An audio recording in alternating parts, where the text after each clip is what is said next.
ये हम ध्यान भी किया, हम आचार्य रजनीश को भी पढ़े सर, सब चीज़ हम प्रयास किए, लेकिन आप हमको इस मेंटल मजबूती पे लाइए कि यदि कुछ मामला हो तो हम उसको कैसे समझें।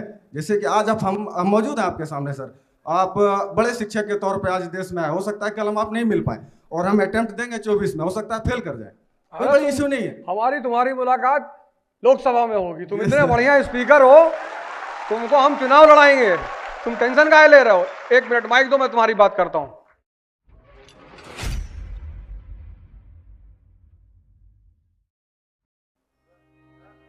एक मिनट मैं बताता हूं तुम्हें, इनको तो भाई माइक आगे है, वही वाला क्वेश्चन पूछना। देखो मैं तुमसे कहा, एक्चुअली मैं एक बार सेमिनार ले रहा था बनारस में, तो एक साहब ने हमसे कहा कि तुम लड़कों को पैसा दे के और क्वेश्चन लिख के बैठाते हो। हमने कहा हाँ यार ये बात तो सही, पर तुमको पता कैसे चली? जितने इल्जाम मेरे ऊपर लगते हैं वो सब सही हैं। ना तो मुझे किसी को डिफेंड करना है, ना मुझे किसी को जवाब देना है, और वही तुम भी करो, अपना दिमाग किसी पे मत लगाओ। जब तुम आगे बढ़ोगे तुम पे हमला होंगे, वो नियम है, ग्रोथ और चैलेंज पैरेलल चलते हैं। ज्यादा पढ़ने लगोगे लोग मजाक उड़ाने लगेंगे, नहीं पढ़ोगे लोग मजाक उड़ाने लगेंगे। तुम कुछ अच्छा करके तो देखो। तो जब लोग बहुत अच्छा करने लगते हैं तो उनको बहुत बेचैनी होती है कि लोग हमको क्यों परेशान कर रहे हैं। मजा लेने के लिए लोग चेक करते हैं कि ग्रुप 8 एलिमेंट हो कि हाइड्रोजन हो ग्रुप 1 एलिमेंट, तो तुम्हें साबित करना पड़ता है। चलो बताओ नाम सर मेरा नाम सत्यम है, मैं एक मेडिकल ग्रेजुएट हूँ। बेसिकली इसी साल मेरा रजिस्ट्रेशन हुआ था मई में, और मैंने सॉरी मार्च में, और इस बार मैं 28 मई को प्रीलिम्स दिया था और 72 नंबर्स पे मैं पहुंच गया सर, जो पेपर 1 है निगेटिव करने के बाद। पहली बार में? Yes sir. बहुत अच्छा यार, बहुत बढ़िया। तो सर कुल मिला के हुआ, जब हम ग्रेजुएशन पास आउट हो गए और चूंकि हमको घूमने का बहुत आदत था, हम इस शहर में घूमे तो करीब करीब पता चला कि सर परिवर्तन संभव है और किया जा सकता है।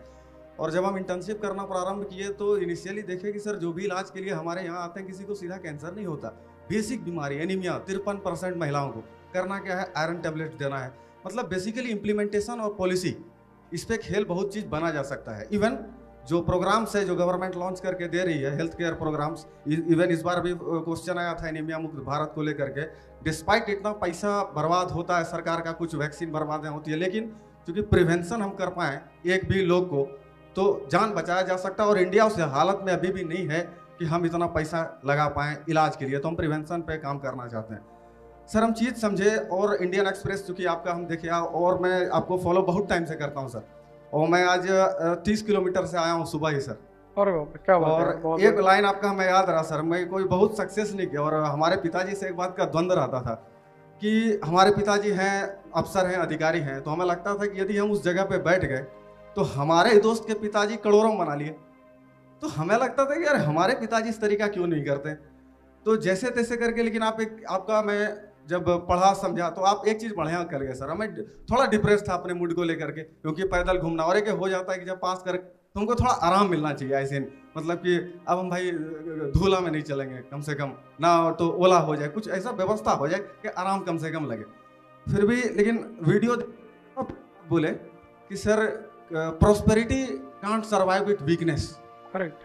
वीकनेस के साथ कभी ये सर्वाइव नहीं कर पाएगा, यदि प्रॉस्पेरिटी चाहिए। इस लाइन को हम समझे सर, फिर आगे आगे देखे, और आप एक दिन बोले कि कोई नहीं है इस दुनिया में, कोई नहीं है, तुम किसी को फोन करोगे काट देगा। और वही 1 मिनट पहले मेरे साथ हुआ था, मैंने अपने एक दोस्त को फोन किया था, कुछ काम थे, उसने काट दिया। सर मेरा एक मूल समस्या ये है कि जैसे कि हम कोई काम करने बैठते हैं या पढ़ते हैं, या अभी जैसे रिसेंट में ज्योग्राफी पढ़े, कुर्जोन वाला मामला में डैम टूटा सर, और यूक्रेन बोलने लगा कि जिनेवा कन्वेंशन में कि भाई आप डैम पे हमला नहीं कर सकते, सिविलियन को चोट आएगी। अब उसमें यूक्रेन वाले बोलने लगे कि रूस ने तोड़वाया, रूस बोल रहा है कि ये खुद के लिए बोलता है। तो एक एडिटोरियल समझने का एक नशा होने लगा, और मैं उसको रोज रोज पढ़ने लगा सर। एक दिक्कत ये होता है, एक तो भूल जाता हूँ करीब डेट वगैरह करके सर, और जैसे सेडिशन एक्ट 124 अभी आया तो तिलक जी के टाइम से वो लागू हुआ, मेंडले जेल में रहे 5 साल, और अभी गवर्नमेंट उसको और स्ट्रिंजेंट कर दिया, जबकि सर ये 19 का वायलेशन है साफ साफ। तो ऐसा पढ़ के, और एक जो मूलभूत जो मैं डिस्कस करना चाहता हूँ कि सर जो भी इस प्रोसेस में कहीं ना कहीं दिक्कत करता है, जैसे हम पढ़ रहे हैं, कोई घर में बीमार पड़ गया, अब सर इस मैच्योरिटी पे हम पहुंच नहीं पाएंगे, इसको हैंडल कैसे करें, हम छिन जाते हैं उधर। मतलब हमारे घर में कोई बीमार पड़ गया, मेरा 4 दिन पढ़ाई ठप है, इधर हमको कोई दिक्कत हो गया तो मेरे घर में, ये तालमेल मेरा बेसिकली बैठ नहीं पाता है। और ये हम ध्यान भी किया, हम आचार्य रजनीश को भी पढ़े सर, सब चीज़ हम प्रयास किए, लेकिन आप हमको इस मेंटल मजबूती पे लाइए कि यदि कुछ मामला हो तो हम उसको कैसे समझें।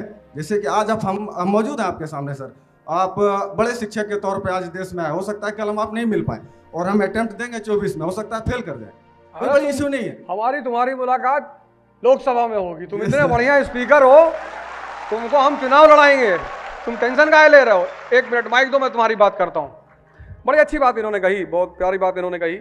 ये लगभग हम सबकी समस्या, कोई इनकी अकेले की समस्या नहीं, ये समस्या हम सबकी, कि जीवन और कंपटीशन सब साथ में चलता है। अब इस साल एक लड़के का सिलेक्शन हुआ, उसका नाम है रोहित करदम।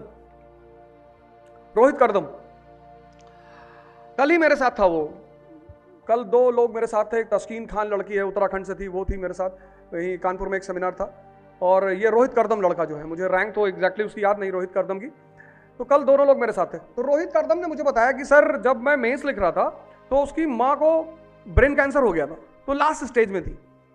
तो जब वो अब माँ है, पता है कि बस 10-12 दिन 15 दिन की बात और है, तो जाके वो कहे कि सर मेरा मन न माने और मैं जाके माँ के पास बैठ जाऊँ। तो माता जी बोल तो नहीं पाती थी पर हाथ से कहती थी कि जाओ। तो कहे जब मैं माँ के पास बैठूं तो मुझे लगा कि मैं अपना काम नहीं कर रहा हूं, जब मैं पढ़ने बैठूं तो मुझे लगे कि मैं इतना स्वार्थी हूं कि मेरी माँ की डेथ हो रही है और मैं पढ़ाई कर रहा हूं, कितना बड़ा डिलेमा है। मैंने कहा मैंने कहा फिर क्या किया तुम? कहा मैं एक बार आपको एक वीडियो सुना, तो उसमें आपने कहा कि रामचंद्र जी जा रहे थे जंगल और लोगों ने आके कहा कि भाई आपके पिताजी मृत्युशैया में पड़े हैं। तो राम तो भगवान थे ना, चाहते तो अपने पिताजी को बचा लेते। जितनी स्थितियां तुम्हारे हाथ में हैं उनको कंट्रोल करो, जो तुम्हारे हाथ में नहीं है उनमें सिर्फ प्रार्थना करो, कोई ऑप्शन ही नहीं है। जितनी स्थितियां तुम्हारे हाथ में हैं, हाथ में कोई यार तुमसे कहा भैया हमको कुत्ता काट लिया, तुमको लगता है यार उसको मैं इंजेक्शन लगवा सकता हूं, उसको लगवा दो। कोई कह रहा भैया हमारे पास मकान नहीं है, कोई मकान बनवा देता, कहो मैं तुम्हारे लिए प्रार्थना करूंगा, तुम चिंता मत करो। तुम उन चुनौतियों को लिखो, हम सबके सामने है, क्या मेरे सामने नहीं है? सबके सामने। यही तो जीवन है। जीवन में सिर्फ एक आदमी है जिसके पास चुनौती नहीं, कम है, वो है चपरासी। सीजीएम का चपरासी, डीएम का चपरासी, एसएसपी का चपरासी, बाहर बैठा हुआ है मस्ती से, जो भी मिलने आता वो उसको भी राम राम कहता है कि और बाबूजी बढ़िया बढ़िया, हाँ है, हाँ है, बैडमिंटन खेलने का, बैठो, 500 रुपये दिए। कहा नहीं बुलाते हैं, अभी तो बैडमिंटन खेल चुके हैं। उसको कोई चिंता नहीं, क्योंकि कोई जिम्मेदारी नहीं है। चिंता किसके पास है? जिसके पास जिम्मेदारी है, जिसके पास जिम्मेदारी। इसलिए तुम हायरार्की में, सर्विसेज में देखो, जितनी प्रधानमंत्री, उसके सामने कितनी चुनौती है। हर आदमी प्रधानमंत्री बनना चाहता है, लेकिन एक दिन अगर प्रधानमंत्री की चुनौती दे दी जाए ना, तो 90% लोग इस देश में हिंद महासागर में समाधि ले लें, क्योंकि जितना बड़ा पद उतनी बड़ी चुनौती। तो तुम्हें यह डिसाइड करना है सिर्फ कि किन चीजों में मुझे प्रार्थना करनी है। अब तुम्हारे मामा है, दुखी हैं कि तुम आईएएस क्यों दे रहे हो, उनके लिए प्रार्थना करो। हमसे बहुत लोग कहते हैं कि हमारे रिश्तेदार परेशान करते हैं। कृष्ण के भी तो किए थे परेशान, वो उनका धर्म है। रामायण में लिखा है रिश्तेदारों के लिए कि वो रिश्तेदार ही क्या जो अपने रिश्तेदारों को चरस ना करे। ये हम सबका धर्म है, ये एक अघोषित धर्म है जिसका सबको पालन करना पड़ता है, सब करते हैं। यही इन्हीं चुनौतियों को निपट कर जो आगे पहुंच रहा है वही नायक है। नायक ऐसे थोड़ी बनते हैं, इन चुनौतियों से निपट कर। सब जितने लड़के यहां बैठे हैं, हम सब जितने लोग यहां बैठे हैं, सबके पास चुनौतियां हैं। उन चुनौती, ये है व्यक्तित्व। इसीलिए मैं एक बात पर आपको हमेशा हाथ जोड़ता हूं कि मोटिवेशन एक नशा है, वो चढ़ेगा उतरेगा, और एक दिन ऐसा आएगा जब तुम मोटिवेशनल नशेड़ी हो जाओगे, जब बेचैन होगे यूट्यूब खोल लोगे, ये फाड़ डालो, ये उखाड़ डालो, ये नचा डालो, तुम भी जोश में आके मोबाइल पटक दोगे कि लाओ साले उखाड़ डाले, आज मोबाइल नहीं रहेगा जीवन में, मोटिवेशन खत्म। तो मोटिवेशन क्या है? नशा है। मैं इस ठीक है, सुनो, अच्छा बोलते हैं लोग, भारत देश में बहुत अच्छे अच्छे स्पीकर हैं, बहुत अच्छा बोलते हैं, उनको भी सुनो, लेकिन परमानेंट शक्ति की व्यवस्था करो। जंगल में हाथी, गैंडा ये कभी डर के थोड़ी घूमते हैं, क्योंकि शक्ति है। जंगल में हिरन डर के घूमता है। तो जहां शक्ति है वहां उत्साह है। सवाल यह उठा कि शक्ति आएगी कैसे? ध्यान से, सदगुरु जी संभवी करा रहे हैं, पंडित श्री रविशंकर हैं, सुदर्शन क्रिया करा रहे हैं, इतने संत इस भारत में पड़े हैं। कभी तुम्हें छुट्टी मिले यार, छत्तीसगढ़ चले जाओ, यहीं बगल में मिर्जापुर में स्वामी अड़गानंद महाराज का आश्रम है, वहां रहो ना, एक हफ्ता सेवा करके आओ। तुम सबका ड्रीम है कि छुट्टी मिल जाए तो गोवा चले आए। जब तुम्हारा संघर्ष का टाइम, भगवान राम को आश्रम में रहना पड़ा संघर्ष के समय में, क्योंकि आश्रम वो जगह है जो संघर्ष करने की क्षमता देता है। इसीलिए तो भारत प्रसिद्ध है आश्रम व्यवस्था के लिए। ध्यान करोगे दिमाग मजबूत हो जाएगा, योग करोगे शरीर मजबूत हो जाएगा, और जब शरीर और दिमाग मजबूत हो गया उत्साह पैदा हो जाएगा। ये करना है, ठीक? तो तुम लोगों को जब भी मौका मिले, मतलब ये हाथ जोड़कर सब लोगों से निवेदन है कि आपको लोगों को जब भी मौका मिले, कोयंबटूर में सदगुरु का आश्रम है, यहां छत्तीसगढ़ में है, बरचर में है।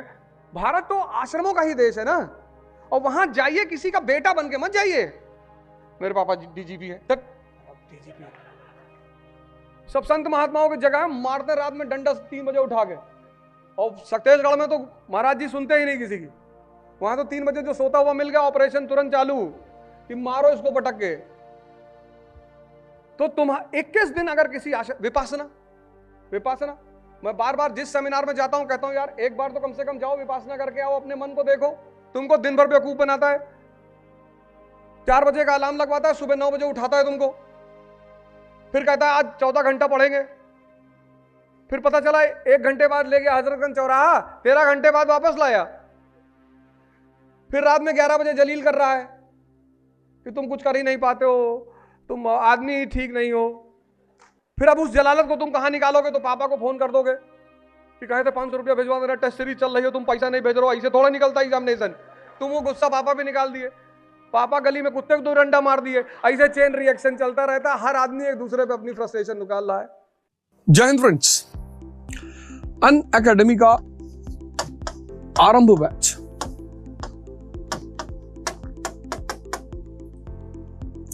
It's a boon for the people who are appearing in 2024।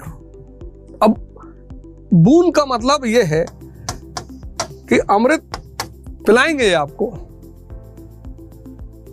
2024 का जो परीक्षा देने जा रहे हैं उनको जिस भी प्रकार की असिस्टेंस चाहिए, प्रीलिम्स की, मेंस की, इंटरव्यू की, मेंटरशिप की, और मेंटरशिप में हर महीने मेरी आपसे मुलाकात होगी। इस आइकॉनिक बैच का, इस आराम बैच का सबसे बड़ा फायदा यह है कि सब कुछ ऐसा नहीं कि कोई एक लेवल है कि प्रीलिम्स कोर्स कराने जा रहे हैं, मेंस का कोर्स कराने जा रहे हैं, सब कराएंगे। सबके साथ साथ मेंटरशिप प्रोग्राम भी देंगे आपको, और मेंटरशिप प्रोग्राम में हर महीने एक सेशन आपका मेरे साथ होगा, एवरी मंथ। तो एक तो आपका एक सेशन हमारे साथ होगा आरंभ batch with Awadh Ojha, every month हमारे आपके साथ सेशन होगा। 50% डिस्काउंट कंटिन्यू कर दिया गया है, 50% डिस्काउंट विद एवरीथिंग। अनअकैडमी ने अपने सारे प्रोग्राम्स को इस तरह से रिफाइन कर लिया है, रिफाइन। तो आप इस ऑफर का फायदा उठाएं और इस बैच को ज्वाइन करें। थैंक यू, जय हिंद।